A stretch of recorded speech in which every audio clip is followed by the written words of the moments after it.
uma entrevista, uma conversa. Eu não gosto de falar entrevista, porque entrevista fica aquele negócio muito engessado, cheio de protocolo, que a coisinha toda, o negócio é o seguinte, é um bate-papo que a gente vai ter a partir de agora, são 19 horas e 22 minutos, assuntos que estão em pauta, e esse quadro continua, é o seguinte, o nosso convidado é o vereador José Luiz Borges Júnior, já está conosco aqui no estúdio, obrigado por ter aceito o nosso convite, vereador, e antes de partir para todos os assuntos, vou dar uma pincelada aqui para você que está nos assistindo pelo Facebook. Compartilhei essa transmissão aí em alguns locais da nossa região para você ter uma noçãozinha do que a gente vai falar aqui hoje. Primeiro, a gente vem falar a respeito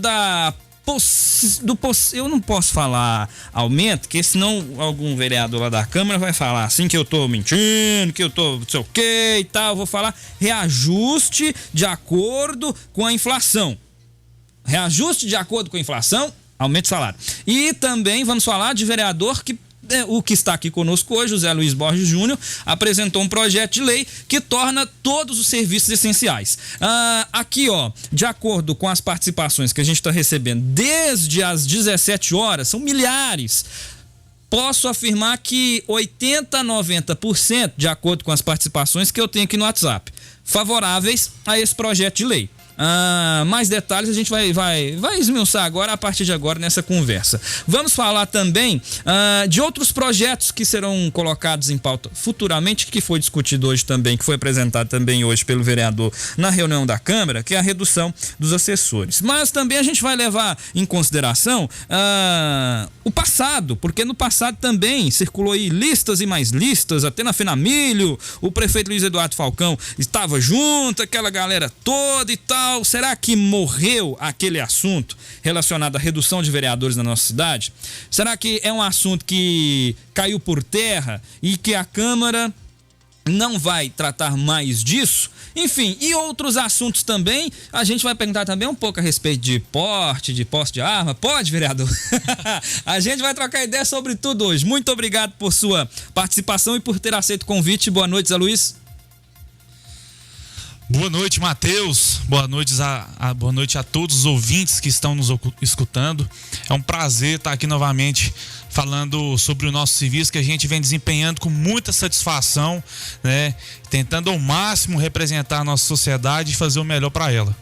Muito bem, vereador, eu estava acompanhando a reunião, confesso que eu não acompanhei a reunião como um todo, porque à medida que eu tive a oportunidade de acompanhar, os trechos que eu tive a oportunidade de acompanhar, eu até anotei aqui, teve um determinado momento lá, mais no final da reunião, o clima deu uma esquentadinha, sabe?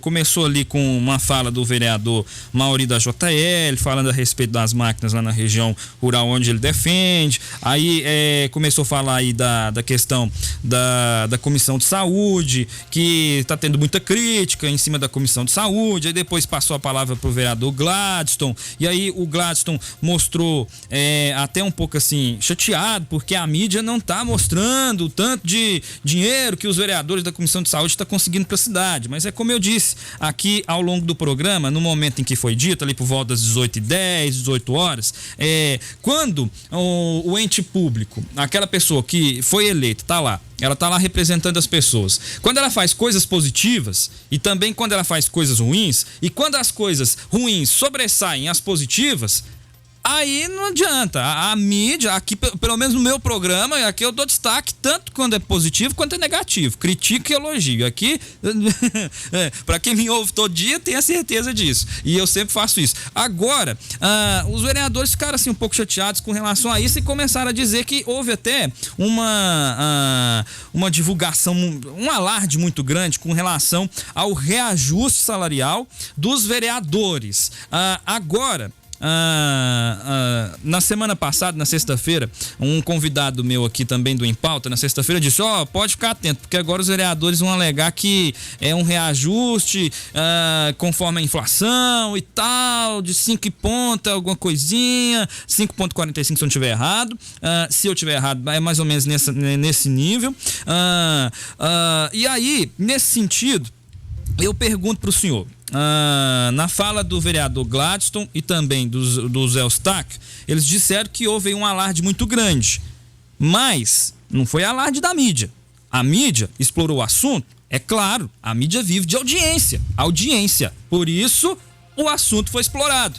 Mas, acima de tudo, as pessoas e os eleitores da cidade é que se revoltaram com essa medida, esse projeto de lei e, sobretudo, porque já tinha feito uma reunião na terça-feira, veio o feriado do dia de Tiradentes no dia 21, na quarta, e na quinta foi convocada uma reunião para discutir a respeito desse assunto. E aí me recordo que nessa reunião o senhor até pediu vistas do projeto, só que ele falou, não, agora não pode pedir mais porque está em votação e tal. Aí depois o projeto foi retirado. Agora os vereadores estão um pouco revoltados com essa situação. Pô, peraí. A mídia mentiu no que divulgou? Não era aumento salarial? Agora é reajuste? Reajuste e aumento não é a mesma coisa, Luiz? O Matheus, eu não estudei a fundo o que quer dizer cada termo técnico desse, né? Se é ajuste, se eu esqueci o outro, recomposição. Então, assim, para mim, tudo é aumento. De toda forma, gera um aumento, né? O salário tá X, aí vai estar X mais alguma coisa. A gente não fala aí que o arroz teve um reajuste, a gente fala que o arroz teve um aumento no preço de tanto, assim, no popular, né?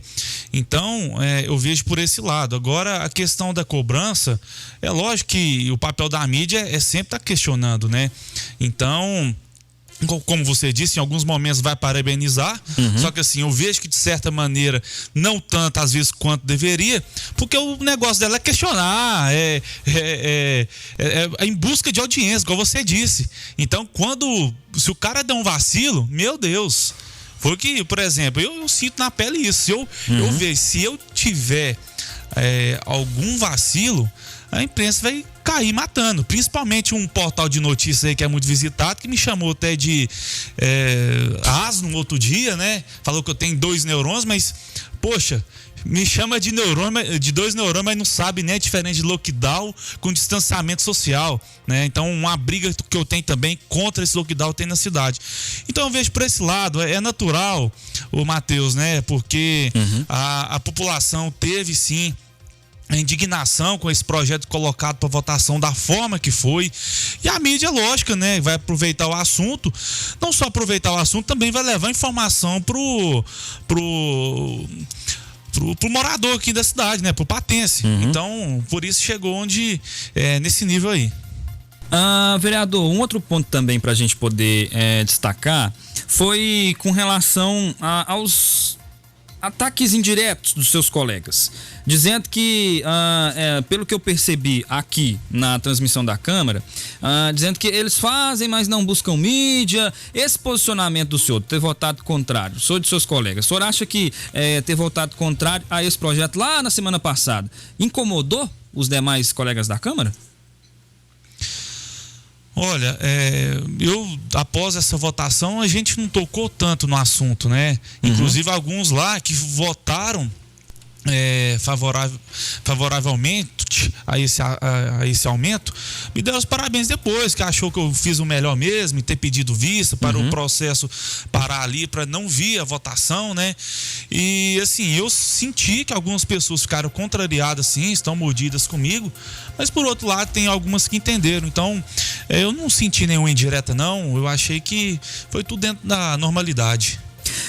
Participa conosco deste bate-papo o advogado Douglas Eduardo e também o professor Brás Paulo, a quem eu chamo para o bate-papo. E se tiver alguma pergunta, quem tem primeira pergunta, Brás Paulo ou Dr. Douglas, à vontade. Zé Luiz, boa noite. Boa noite. Então, a questão que eu coloco aqui, na verdade, é o seguinte. Primeiramente, eu já tinha até comentado a seu respeito e falei que você é fiel àquilo que você colocou na campanha enquanto alguém que defende o governo federal, que tem princípios ligados à direita, enfim, acho que isso é coerente e é legítimo. O que me impressiona, de alguma forma, é que os colegas do senhor, que também não estão lá muito felizes comigo, acharem que a população não acharia estranho um reajuste em meio à pandemia, em que se pese que o aumento real lá do vereador ia ser em torno de 500, não mais do que 600 reais, mas o que fica não é o tanto, é o exemplo. Qual que é a percepção do senhor, e eu percebi isso ouvindo a reunião de hoje, que parece que o pessoal, que essa crise parece que vai criar ali uma nova aliança. Não vou usar a palavra centrão para não ficar feio, mas vamos dizer que parece que uma aliança está sendo forjada entre aqueles que chegaram com um discurso, vamos dizer, mais libertário contra aquilo que é velho, e ouvi exatamente desses que foram eleitos agora discursos muito semelhantes àqueles de quando também eu estava naquela casa. A gente mudou muito pouca coisa ali. Até que ponto que o senhor entende que essa mudança foi uma mudança efetiva ou que a realidade se impôs e que esse grupo vai começar a alinhar melhor os seus projetos, as suas ideias? E qual que seria a percepção do senhor com essa ideia dos vereadores votarem favoráveis à diminuição do número de cargos? Número de assessores, no caso, né, Braz? Aí, muito obrigado pela pergunta. Assim, eu vejo hoje lá na Câmara que não percebo essa nova aliança, não, tá? O que nós temos ali que eu vejo é uma parte ali que é independente, uma pequena, tem uma parte ali que é mais posição, né? E tem a oposição que não opõe a nada. Inclusive, tem uma análise que alguns colegas fizeram e realmente, tipo assim, não tá tendo essa nova aliança que você está dizendo. Agora, quanto à redução dos assessores, eu vejo que eu vou conversar com cada um, explicar a situação, né, para ver o que a gente vai fazer, entrar nessa parte de articulação, para ver quanto a gente consegue reduzir. Até porque, repetir aqui o que eu falei na reunião mais cedo, que a gente deve agora tentar melhorar a imagem da Câmara frente à sociedade, né, Patense? Porque entrou ali várias pessoas de primeiro mandato, o pessoal ficou, todo respeito a vocês, passaram por lá, mas assim, você via só comentários positivos na cidade. Nossa senhora, melhorou demais. Então, assim, pra gente desenvolver essa expectativa que eles tinham na gente, eu acho que a gente deveria começar por isso aí, né? Uma das minhas propostas é de redução dos assessores. Então, por enquanto vamos mexer só nessa aí, né, para mostrar para a sociedade que a gente está sim preocupada com o interesse público, com o que eles estão querendo. Doutor Douglas.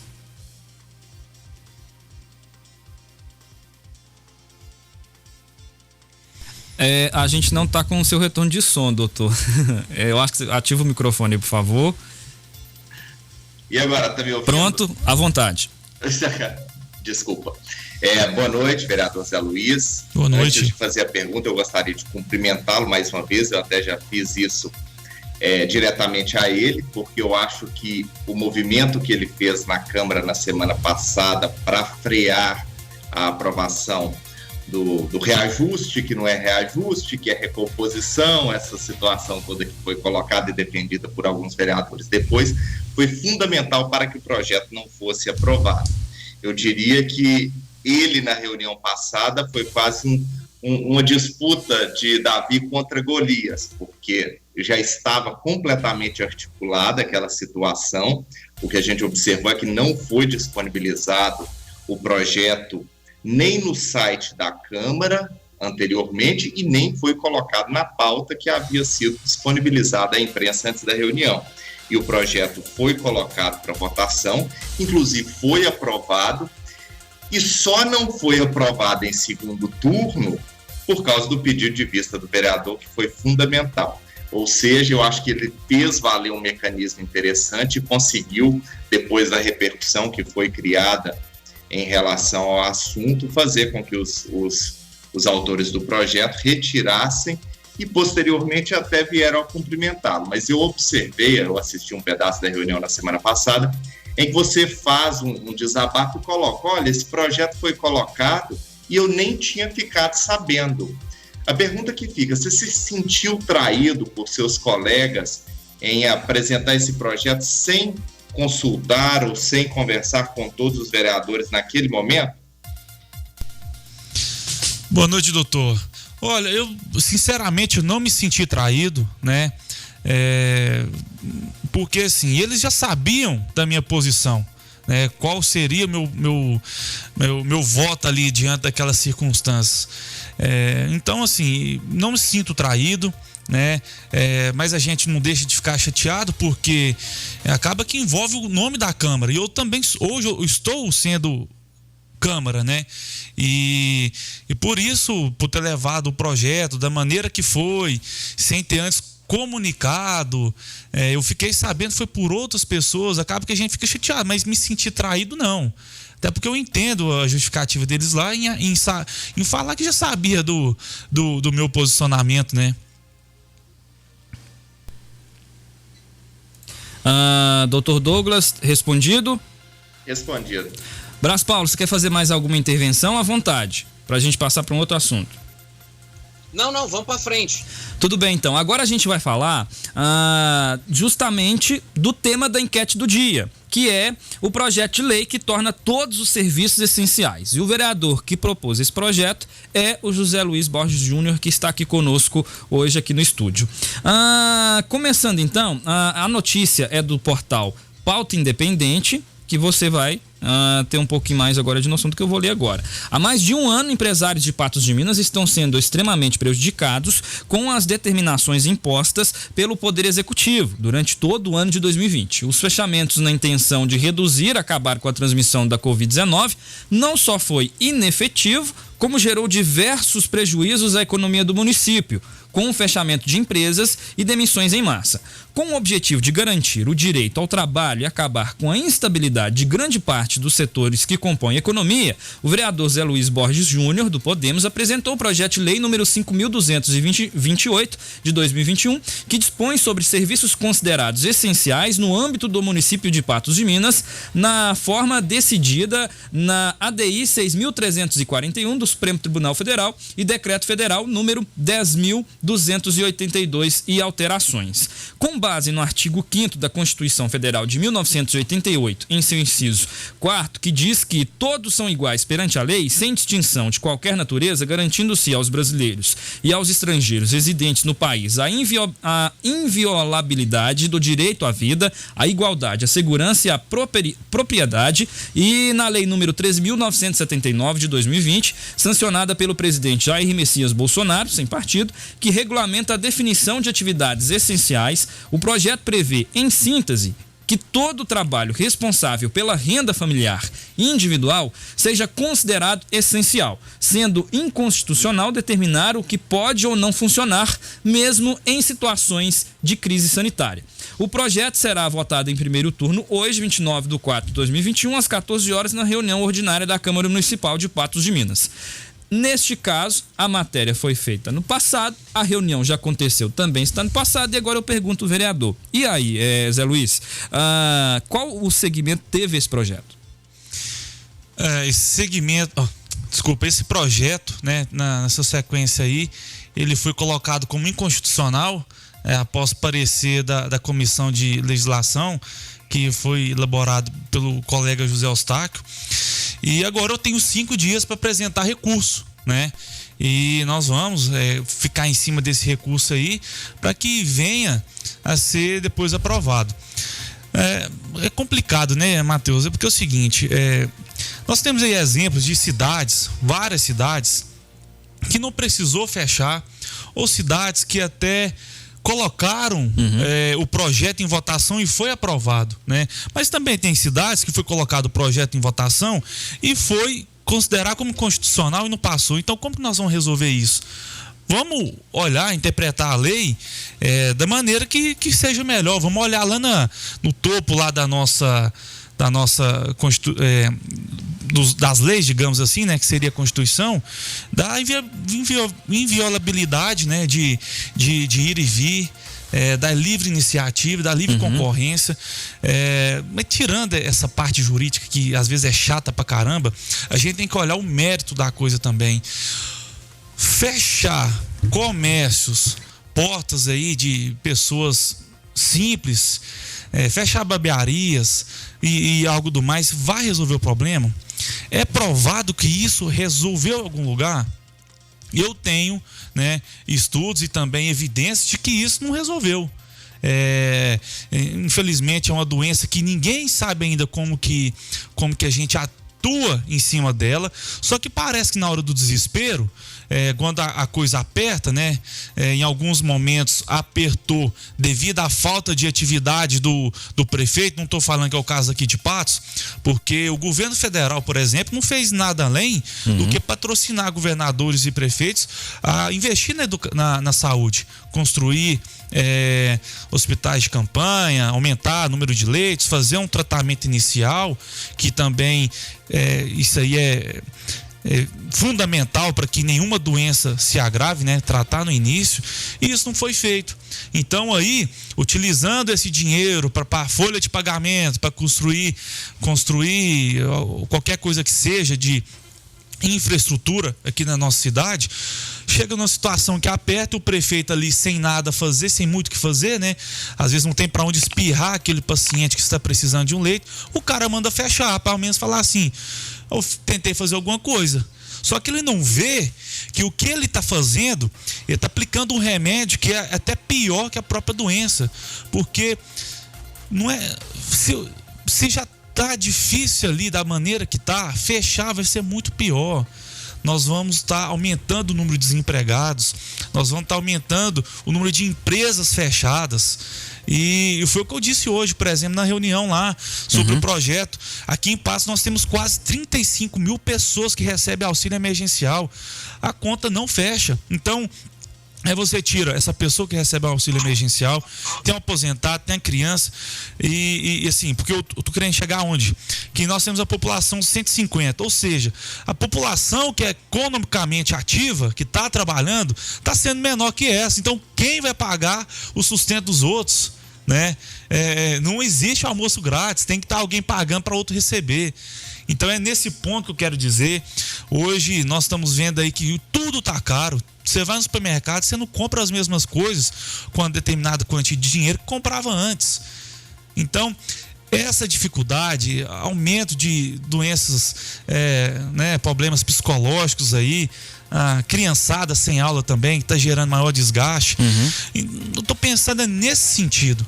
Entende? O vereador, não que eu seja defensor de lockdown e nem contra o lockdown, mas nesse caso, determinada vez eu fiz um comentário a respeito do lockdown, e aí durante o intervalo um ouvinte me ligou e a linha de raciocínio dele eu compreendo completamente. Vamos lá.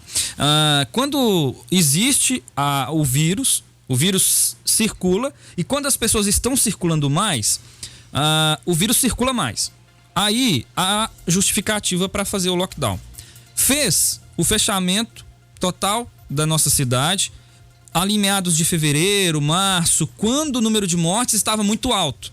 O hospital de campanha lotado. A gente teve até o Hospital Imaculado Conceição que divulgou uma nota dizendo que não ia receber mais nenhum paciente com síndrome respiratória aguda grave. Os hospitais todos lotados. Depois a confusão toda em torno da lotação, transferência de pacientes, o número de mortes. O lockdown, naquele momento, naquela semana, não funcionou. Mas 15 dias depois, a gente viu e está vendo isso agora, o número de casos reduziu e muito. O número de mortes, consequentemente, também. Nesse caso, o lockdown, ele não funciona para poder tardar a contaminação e fazer com que o vírus circule menos, e a vacina como que eu posso dizer?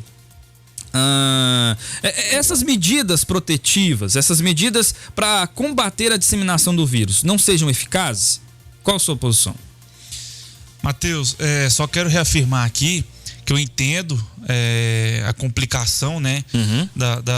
O problema que é o vírus, a doença. Tive isso aí na família, então eu entendo que existe sim, não sou nenhum tipo de negacionista, só para deixar claro pro pessoal. Porém, algumas medidas para tratar isso aí, elas concretamente não funcionam, né? Vou dar um exemplo, por exemplo, no exterior, o estado do Texas, há um bom tempo, quase aí 2 meses, liberou tudo, nem máscaras é obrigado mais. Aí os especialistas, né? Vai aumentar o número de infecção lá no índice, Texas, né? o índice de contaminação. Tá nivelado. Mas é porque os Estados Unidos começou a vacinar mais. Não, tudo bem, começou a vacinar mais, porém o Texas é um dos estados que menos vacinou. Então, assim, algumas coisas incoerentes, né? A gente tem aqui, por exemplo, o que pode funcionar ou não? O que nós vamos diferenciar? Por que nós vamos determinar que aquilo é essencial? Uma loja de uma pessoa que vende ali um calçado, uma rasteirinha, ele mesmo trabalhando com álcool gel, distanciamento, máscara, não pode funcionar. Aí depois outras determinadas empresas podem, inclusive funcionários entram dentro do ônibus e vai sentar um do lado do outro ali, né? Então, é nesse sentido que eu vejo, vamos olhar, por exemplo, o comportamento do vírus aqui na nossa cidade, que castigou muito. Passamos aí pelo olho do furacão, mas ainda estamos em sinal de alerta. As aglomerações, essas coisas começaram a voltar, né, depois do último fechamento em 2020, ali em meados de quando começou a eleição. Então, de lá para cá, foi uma bola de neve. Eu percebi que o pau comeu solto, entende? Então, assim, os casos não começaram a aumentar ali. É muito estranho esse vírus. Eu não posso falar como especialista, mas assim, a gente percebe que todo dia sai o estudo falando uma coisa, mas depois sai outro estudo falando outra coisa. Então ninguém tem certeza de nada. Então, assim, eu acho que foi um comportamento atípico, foi do nada que estourou isso. Aí misturou depois eleições, antes das eleições mesmo o pessoal já estava fazendo festa. Foi lá pro final foi no início ali de fevereiro, meio de fevereiro, que começou a ter mais casos, a subir bastante mesmo. E hoje nós estamos aí praticamente há um mês, né, da flexibilização, digamos assim. Mesmo o estado, né, na nossa região estando no Onda Roxa, teve uma flexibilização. Passado um mês, voltou essas atividades, inclusive bares e restaurantes, e nós estamos com a situação tranquila. Quando liberou isso, as pessoas que são contra falavam, vamos esperar daqui 15 dias para ver o resultado. Passou 15 dias, não deu em nada. Agora passam mais 15 dias, a situação ainda parece, né, tranquila. Temos aqui exemplo do lado nosso vizinho, Lagoa Formosa, há quantos dias que não registram um caso ali, né? As coisas normalizadas, as atividades. Então, assim, nós não podemos atacar a questão da saúde sem deixar de olhar pro lado econômico. O senhor citou aí a respeito do caso do estado do Texas, nos Estados Unidos, mas aí também existe um outro ponto para ser ressaltado, que é o caso de Israel. Israel vacinou aí mais de 60% da sua população. A obrigatoriedade de uso de máscara lá já não existe mais. Além de vacinar 60% da sua população, Israel existe agora um convívio normal. As pessoas circulam normalmente, não existe essa obrigatoriedade no uso de máscara, mas lá 60% da população já está vacinada. Outro comentário, Marcos, à vontade, doutor Douglas. Em relação a essa questão do Texas, eu acho que talvez é complicado para a gente fazer uma comparação entre Brasil e Estados Unidos, porque aqui nós temos um sistema de saúde que ele é único e universal, público. Ou seja, o governo tem a obrigatoriedade de oferecer saúde para todos os brasileiros. E aí, é exatamente nesse ponto em que há uma dificuldade muito grande de exigir um posicionamento diverso dos gestores, porque ele precisa oferecer esse atendimento para as pessoas, o que não é o caso dos Estados Unidos. Eles não têm um sistema único, universal e público de saúde como aqui. Ou seja, lá, se você libera as atividades, o governo não tem a responsabilidade obrigatória, pública e universal de atender a todos os americanos, como ocorre aqui no Brasil, por força do que impõe a nossa Constituição Federal. Eu acho que talvez a gente utilizar essa comparação não seja tão viável exatamente por essa questão, que aqui há uma responsabilidade muito maior por parte do gestor, pelo fato dele ter que oferecer o atendimento a todos os brasileiros. Você quer comentar, vereador? Não, eu só acho interessante, né? Porque por exemplo, lá nos Estados Unidos não tem essa obrigatoriedade, né? E acaba que eles conseguem administrar a situação. Aqui nós já temos essa obrigatoriedade e a situação foge do nosso controle, né? Interessante essa situação aí. Eu acho que é um vício, né, da nossa Constituição. É direito do cidadão aquilo, mas não oferece. É uma das críticas que eu tenho ao cidadão. Direito a ter saúde, a ter moradia, mas de fato não temos. Participação do ouvinte pelo nosso WhatsApp, você pode participar conosco no 991050439. Eu só queria completar a minha linha de raciocínio é o seguinte: o senhor falou aí a respeito das eleições, eu considero sim que as coisas ficaram muito relaxadas demais, principalmente ali nos últimos 15 dias de novembro, e aí a gente teve uma comemoração muito intensa, o povo dividindo, a gente viu foto, vídeo, o povo dividindo latinha de cerveja ali no galpão do produtor rural, aí, claro, o momento, todos os candidatos também, né, Matheus, fizeram aglomeração. Sim, todos os candidatos fizeram aglomerações, mas no dia, especificamente, que foi dado a vitória a um dos candidatos, a aglomeração e a quantidade de pessoas no galpão do produtor rural foi maior do que em qualquer outra movimentação durante a campanha. E ali a gente viu grande parte das pessoas bebendo uma e tal, e dividindo. Você sabe quando tá bebendo uma cervejinha, acaba que divide. Uma boca divide a mesma lata. E aí, a gente teve ali até meados de dezembro, até alguns colegas que trabalham comigo discordaram, falam, não é, eu considero que naquele momento ali a gente teve uma bola de neve, um efeito dominó, que foi até meados ali da metade de dezembro, fim de dezembro, aí a gente vem aí em fevereiro e março, que foram meses horríveis para a nossa cidade, a gente perdeu inúmeras vidas para essa doença, essa coisa horrível, esse vírus mortal, e aí, nesse ponto, eu percebo que foi, aqui a gente tem que destacar as viagens de férias e também antes das viagens de férias ali, porque é claro que a grande maioria dos pais tem as férias no mês de janeiro. Antes um pouquinho, tem ali o fim de ano, Natal, Ano Novo. E eu moro lá no bairro Ipanema. No meu bairro tem ali umas 30 chácaras mais ou menos. Tinha 60 locais fazendo festa. Era muita coisa na virada do ano, Natal, Ano Novo. Aí depois veio ali os 15 dias de janeiro, 20 dias de janeiro, que o pessoal viajou pra caramba. E aí, o vírus, essa mutação do vírus estava mais ao norte do país, ainda não estava essa circulação tão intensa. Mas aí veio essa circulação intensa de pessoas no país. E acontece então esse efeito dominó que vê a doença chegar até a nossa cidade. Possivelmente isso possa ter contribuído. Eu não sou especialista de nada de Covid-19, sou apenas um observador das notícias de todos os dias. Aqui eu tenho a participação no 991050439 do ouvinte. A Valéria está participando dizendo o seguinte: boa noite, acho que todo trabalho é essencial. E participando aqui conosco, o Cristiano está aqui na sintonia. Boa noite, jornalista e comunicador Matheus Alves, doutor Douglas e professor Brás Paulo. O presidente Bolsonaro, alegando falta de recursos, vetou diversos projetos e até o censo do IBGE foi vetado.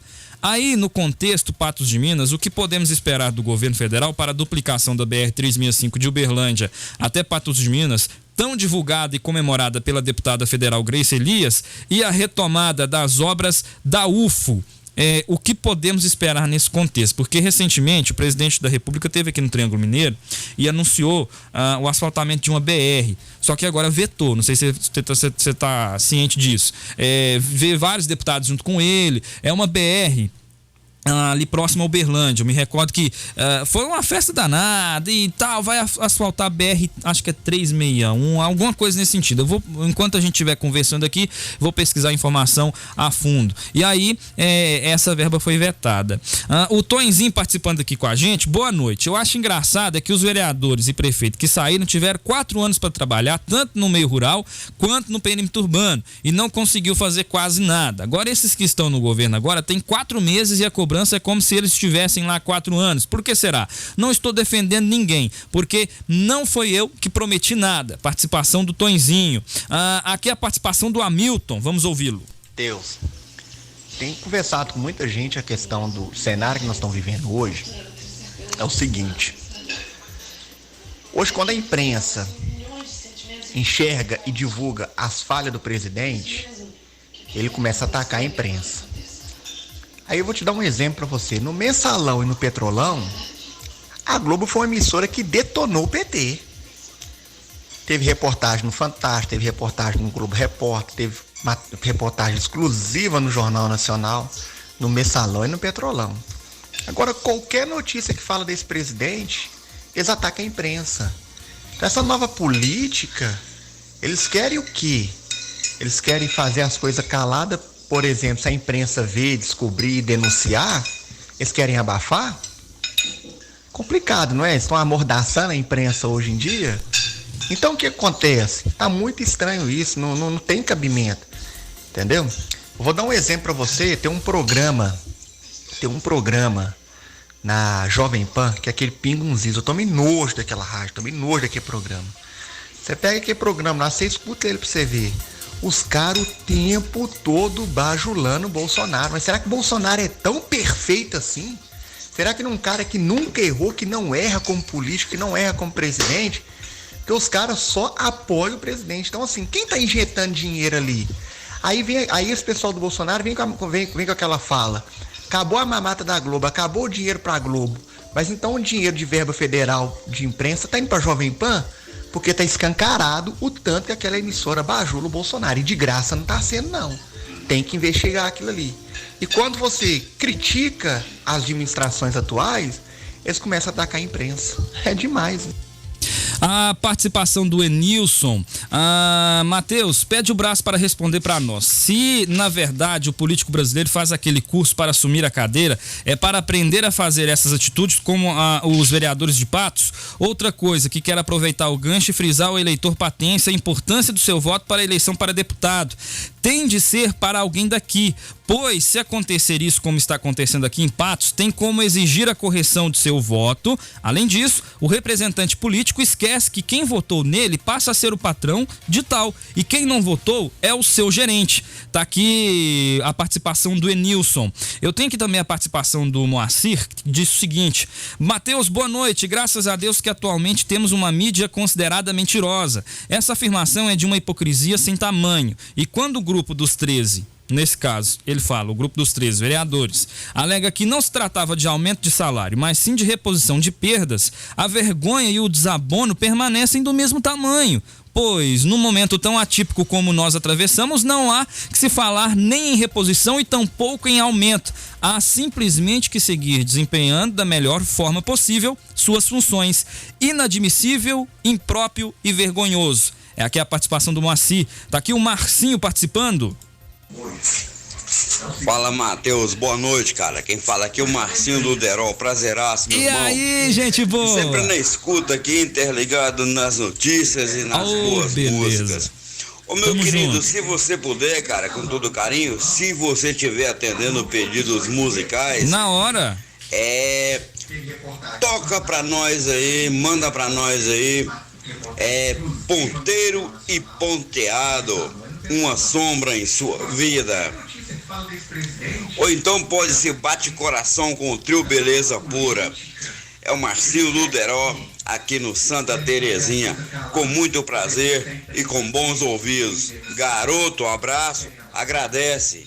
Tamo junto, Marcinho, valeu demais. Vereador, o senhor quer comentar a respeito das participações dos ouvintes? À vontade. O Marcinho já estava escutando o Pingo dos Is, que eu escutei ali durante o áudio.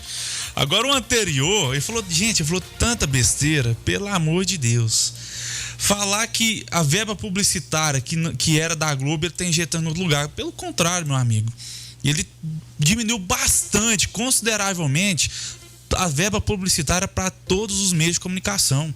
Pode perguntar a qualquer um aí da mídia que cuida da parte de publicidade, né? Então, assim, eu vejo que o programa Pingo nos Is faz sim algumas críticas pontuais, mas é lógico que a gente vê ali uma tendência mais apoio ao governo, porque, olha, vou ser bem sincero, o governo vem fazendo o máximo possível, né? Não vem sendo canalha como algumas mídias atacando o governo e querer comparar alguma... O que é hoje a polêmica que o Bolsonaro gera? Alguma fala dele, né? Outro dia falou assim, os índios não podem ser colocados como os animais, eles querem se socializar. Aí o que era chamada da matéria? Bolsonaro compara índios a animais. Então, tipo assim, é sempre nessas calúnias, nessas falas baixas deles que tentam atacar o governo, né? Agora, comparar com Mensalão, com Petrolão, pelo contrário, a mídia agora tinha que fazer um papel de questionar o STF, por que tá liberando o Lula? Vamos deixar claro aqui que o Lula não está sendo inocentado, não, está sendo anulado o processo dele, porque diz que a justiça para julgar, a justiça que deveria julgar o Lula não é de Curitiba, é de Brasília. Então, nessas artimanhas, deixa passar as coisas, a mídia não faz o papel dela de questionar quem está fazendo esses absurdos, anulando vários processos aí da Lava Jato, né? Prendendo quem não comete crime e soltando quem comete. Então, nosso país está uma bagunça e a mídia faz parte disso. Em parte, não geral. Brás Paulo, doutor Douglas, querem fazer algum comentário? Só à vontade. Um comentário que eu quero colocar, que na verdade essa questão ela envolve um movimento psicológico, né? Que sempre que a gente encontra pessoas que não concordam com o nosso posicionamento, se não há resposta, uma das posições é desqualificar quem faz esse comentário. Isso está ocorrendo agora no governo federal, ocorreu durante os mandatos da Dilma, do Michel Temer, do Lula, e eu acho que sempre vai ocorrer. Essa tentativa de desqualificar quem te ataca, ela é natural. Eu acho que não dá para esperar um movimento diferente. Eu acredito particularmente que nesse momento há um certo exagero do governo em atacar a mídia. Eu acho que talvez eu ouvi, por exemplo, no dia 1º de abril, uma entrevista do presidente Bolsonaro, ele fazendo um comentário que cumprimentando os jornalistas brasileiros porque o dia 1º de abril era o dia deles. Ora, eu acho que é desnecessário esse tipo de comentário e também a generalização em que se faz nesse tipo de comentário é algo que cria-se uma antipatia e, ao invés de buscar uma pacificação da mídia, na verdade gera uma revolta por parte dos jornalistas e aí sim aumentam-se as críticas porque há um interesse propriamente nesse sentido. Mas eu acredito que é algo natural que ocorre a vida inteira, é essa tentativa de desqualificar aqueles que não concordam com você, não só do presidente Bolsonaro, como foi do Lula e de várias outras pessoas. Brás Paulo? Bom, eu fui citado em alguns comentários, e aí deixa eu só falar rapidinho aqui. É claro que nós temos hoje um problema muito sério de liderança em Patos. Nós não temos efetivamente deputado federal. Já tivemos 3 deputados estaduais e hoje nós só temos o doutor Eli e sabemos das limitações dele. Então, eu imagino e faço aqui um eco na seguinte direção.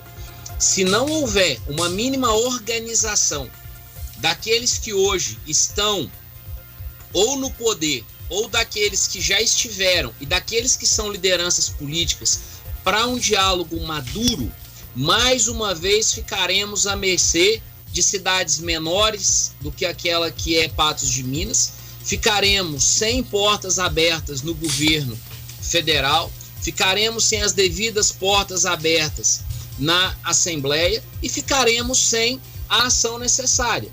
Veja bem, nós temos hoje, né, o senhor prefeito que é extremamente próximo do governador, que não se traduziu até então, posso estar enganado, em nada concreto para a nossa região, principalmente Patos de Minas. Por quê? Porque se não tem aqui, de fato, deputados, pessoas que coloquem o seu posicionamento, que tragam as necessidades da população, dificilmente a gente vai ter uma ação direta do executivo só porque acha a gente bonitinho. O que faz o executivo se movimentar é a pressão do legislativo quando é bem articulado. Está lá a prova. O Bolsonaro começou a organizar o seu governo, principalmente de uma forma mais efetiva, depois que conseguiu ali uma aliança mais tranquila no Congresso. Inclusive trabalhou e militou de forma árdua para eleger tanto o Rodrigo Pacheco quanto o deputado da Câmara Federal. Então, assim, a gente precisa sim de representação. Nós precisamos que as forças políticas de Patos possam ter essa capacidade, essa maturidade para conversar sobre isso. Se tiver aquele monte de candidato de uma vez, nós vamos dar os nossos votos para um candidato de fora, ele vai ser eleito, não sabe nem achar Patos de Minas no mapa, muito menos que aqui é Alto Paranaíba, e nós vamos fazer igual aconteceu no governo aí do Pimentel, quando quem mandava aqui era o Toninho, nós viramos Noroeste Mineiro, Douglas, é isso, nós deixamos de ser Alto Paranaíba para virar Noroeste Mineiro, com todo respeito aos municípios do Noroeste, mas historicamente Patos sempre teve uma importância, era o Alto Paranaíba e era uma região em si só. Hoje nós viramos agregado de uma outra. Obrigado. E um ponto interessante, para só complementando, que a gente tem voto sim para eleger deputado. A dificuldade que a gente tem é realmente essa articulação e união do nosso município em torno de nomes para realmente conseguir ter representatividade tanto no cenário federal como no cenário estadual. Vocês me concedem uma pequena parte aí, complementando aí à vontade o assunto? É o seguinte, eu vou ser bem sincero, na campanha de 2018 eu fiz campanha para um deputado federal que não é daqui da região.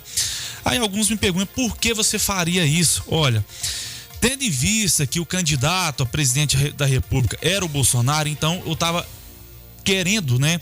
Eu estava divulgando aquele candidato que apoiaria o meu eventual presidente. Então, por que isso?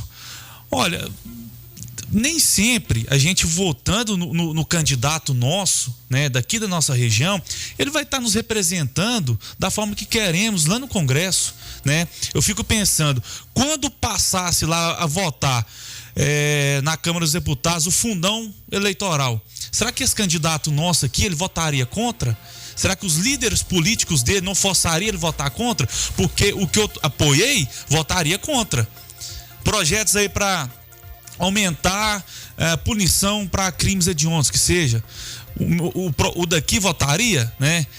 Teria um lobby lá para que ele não votasse a favor, o meu votaria. Então eu olho por esse lado também. Claro que nós temos um candidato que pense nisso e também seja da nossa região, vai acrescentar muito mais. Só fazendo um comentário, é extremamente relevante essa questão da pauta ideológica, mas quando a gente fala da importância de se eleger um deputado aqui da região, a gente coloca muito propriamente a questão de divisão de orçamento, né? Nós temos um orçamento federal trilionário, né? E esses recursos, eles são direcionados de forma mais efetiva para aquelas regiões em que tem maior representatividade. E isso representa para a nossa população rodovias melhores, um sistema de saúde mais eficiente, um sistema de educação melhor. Eu acho que essas questões mais palpáveis, elas chegam à nossa população quando se tem sim um representante que trabalha efetivamente pela nossa região. Não desprezando, claro, essa questão de ideologia política, que é claro que também não dá para a gente cobrar que as pessoas votem em alguém que pense completamente diferente daquilo que ela acredita. Eu entendo perfeitamente a posição do vereador. Doutor Douglas, o Zé Luiz, ele está começando agora e ele vai sentir isso na pele. O que mais pede ao vereador e que nós, infelizmente, muitas vezes não conseguimos oferecer é aquilo que nos falta quando não temos um deputado federal e deputados estaduais na região. Porque o problema nosso, por exemplo, a falta de representatividade deve ter nos custado, nos últimos anos, por baixo, 20 milhões de emendas que não vieram para Patos de Minas. Pelo menos, em torno de 20 milhões. Que significa dizer que foram unidades de saúde que não foram implementadas, é a ponte do Paranaíba que nunca vai ser feita se depender do governo, é a estrada nossa ali que vai para Alagoas, que não tem 1 milímetro de asfalto e é um problema de décadas. Então a gente começa a perceber que quanto menos representatividade, a gente vai se tornando invisível lá em Brasília. Esse que é o problema. A gente vai ficando invisível, porque é igual, e vou dar um exemplo bem tosco aqui, é igual aquele berçário onde tem os meninos dormindo e os meninos chorando. Se acode primeiro é quem está chorando. Quem chora pela região são os deputados. Eu acho feio usar essa expressão, mas se você não tem... Pergunta quanto que a Gleice Elias mandou para patrocínio e a região de lá e quanto que ela mandou para nós aqui. Por quê? Porque lá é a base eleitoral dela. Pergunta com o Toninho Andrade, quando ele era deputado federal, quanto que ele mandava para Paracatu, para Vazante, quanto que ele mandava aqui para Patos de Minas. Então, eu entendo o posicionamento do Zé Luiz, acho que é um posicionamento extremamente alinhado com aquilo que ele se propôs. Se tem uma coisa que eu não posso falar do Zé Luiz é que ele não seja coerente com aquilo que ele fez enquanto era candidato, diferente de muitos dos colegas lá. Mas, com relação à região, do ponto de vista do emprego, da renda, inclusive, olha para você ver o que nós estamos passando. A questão da CEMIG e de empresas que alegam que não conseguem se estabelecer em Patos porque a CEMIG não consegue produzir energia para a região do Alto Paranaíba porque nós estamos industrializados demais, Douglas. Nós estamos dando trabalho para a CEMIG e não é uma coisa de agora. Quem vai pressionar o governador para priorizar o investimento, por exemplo, na nossa região, se não tem ninguém que faz a barriguinha dele doer, se não tem ninguém que lhe pressiona? Sabe, é disso que eu tô falando. Às vezes eu até me inflamo com essa questão, mas é porque a gente fica numa situação de mãos amarradas. Com certeza. Quando vem uma verba, são de deputados que muitas vezes não tem nenhum alinhamento ou até compromisso com a nossa região, mas vem de coisas pessoais, de amizade de um amigo, de um empresário, de um colega vereador que consegue trazer alguma emenda para cá. Então, assim, eu senti na pele o que é não ter pessoas que nos representam em Belo Horizonte e nos representam em Brasília, para que pudesse nos ajudar em termos regionais, porque isso também respinga no seguinte: conquistar uma liderança regional não é só fazer reunião, não. Você tem que mostrar para os outros prefeitos que você tem bala na agulha, que você vai fazer um projeto que não vai beneficiar somente Patos, mas que vai beneficiar a região como um todo. Qual foi o último grande projeto regional que nós tivemos encabeçado por Patos de Minas? A gente não lembra. Então, assim, eu acho que é só um comentário, não discordo do posicionamento do Zé Luiz, muito pelo contrário, acho que ele está sendo fiel àquilo que ele se propôs, mas lamento muito pela nossa região, pela incapacidade de se organizar politicamente e eleger pelo menos mais 2, 3 deputados estaduais e pelo menos um federal. A gente precisa muito disso para crescer enquanto região. Obrigado, Matheus. Devolvo a palavra. São 20h14, eu vou liberar meus convidados, porque imagino eu que o vereador tava na reunião da Câmara, né? E imagino que tá sem janta, e deve estar com fome também. E além disso, os meus convidados também, imagino que querem fazer um lanchinho, assim como eu, que vou fazer só quando eu chegar em casa. Mas, enfim, muito obrigado por ter aceito o convite, Zé Luiz, muito obrigado, Brás, Paulo e Dr. Douglas por estarem aqui comigo. Antes de mais nada, eu vou encarecidamente, assim como eu falei para a secretária de saúde na primeira entrevista que ela concedeu para um veículo de imprensa da cidade, para ela não mexer na UPA. O que eu vou te falar é o seguinte, vereador, redução de assessores e redução no número de vereadores. Por favor, mantenha essa linha de pensamento e não esqueça de levar isso adiante. Muito obrigado mais uma vez por ter aceito o convite. E antes de te passar a palavra, eu tenho aqui a participação da Nath. Boa noite, Matheus. Acredito que todas as atividades e serviços são dignas, mas nem todas essenciais. O momento em que estamos vivendo requer cuidado com o próximo. Evitar aglomerações deveria ter um incentivo para que os comércios todos tivessem formas de venda delivery e e-commerce para manter suas vendas, mas, ao mesmo tempo, conter a disseminação do vírus e evitar que as pessoas saiam às ruas sem necessidade. Temos que correr para que todas as pessoas se vacinem o mais rápido possível e assim voltarmos à normalidade. Zé Luiz. Matheus, muito obrigado pela oportunidade, pelo espaço. A gente fica com fome aqui, mas quando começa a falar de política, a gente vira à noite se for preciso. Então tá ótimo. Porque é uma coisa que a gente gosta.